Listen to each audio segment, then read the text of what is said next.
have to be slashed, taxes need cutting, and on tariffs, Wall Street doesn't like them, but they're coming to terms with the fact that those tariffs are going to be needed. If imposed as advertised, Trump's tariffs could deal a hefty blow to China. Xi Jinping would have no easy remedies. I was shocked to read that. Yeah. And second, on energy, Trump will take immediate action to unleash America's vast energy reserves. This despite a pitiful move by Joe Biden today, announcing that he's expanding territory that's off limits to offshore drilling. Thanks. Trump's just going to undo that on day one. Third, on immigration, Trump can't move fast enough to deport the millions who've gamed our system, including the monsters who Joe Biden's policies allowed in, like Nicholas Jose Francisco, just charged with sexual battery. I want to see his photo. Against a 5-year-old girl in Palm Beach County, Florida. Yeah. Fourth, Trump's ready to reform our woke military. The Pentagon has an almost $900 billion budget, and yet America hasn't won a war outright since World War II. That's despite our brave troops. So it's time to ditch transmania and social justice experiments at the Pentagon and all the fantasies about how that's going to make us a stronger fighting force. That didn't work. Fifth, Trump needs to end the Ukraine war, and he has vowed to do this.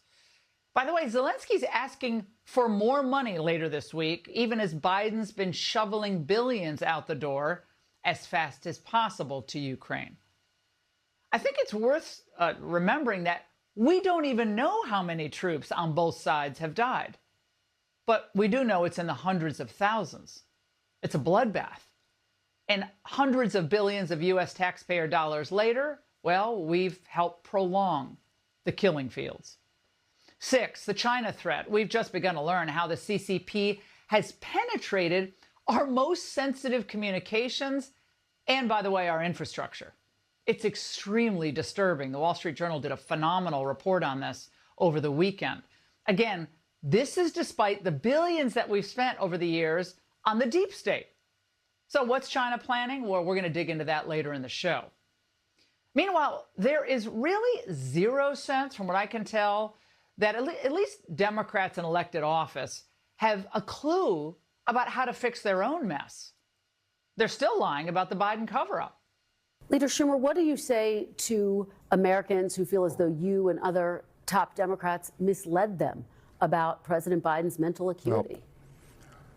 No. Look, we didn't, and let's look at President Biden. He's had an amazing record. The legislation we passed, one of the most significant groups of legislation since Lyndon Johnson's Great Society, putting in 235 judges, a record, and he's a patriot. He's a great guy. Yeah, the headline there is they're still lying. Okay, they lied about Biden. They're still lying about their record. They lied about Trump. They lied about January 6th and the government informants that were present. They're still doing it. That's not learning.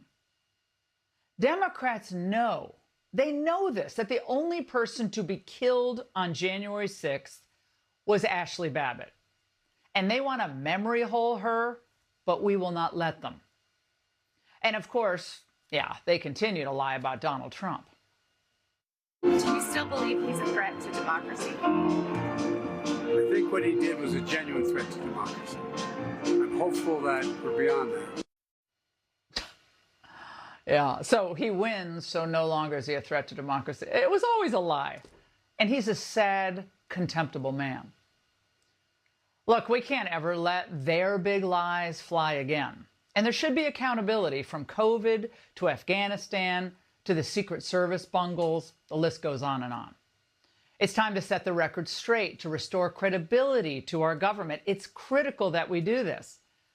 And Trump can do it if his own party doesn't get in the way and if he remembers the lessons from the first go-round. But for now, at least, the big names of big government, the Obamas, the Clintons, the Cheneys, the Bushes, Biden, Harris, they've all been defeated, courtesy of Donald Trump. Well, their policies, we know, were abject failures. And ditto for pretty boy Trudeau in Canada. He's now gone too. That was a little added bonus. So growing the MAGA ranks, is going to require that Trump chalk up early successes.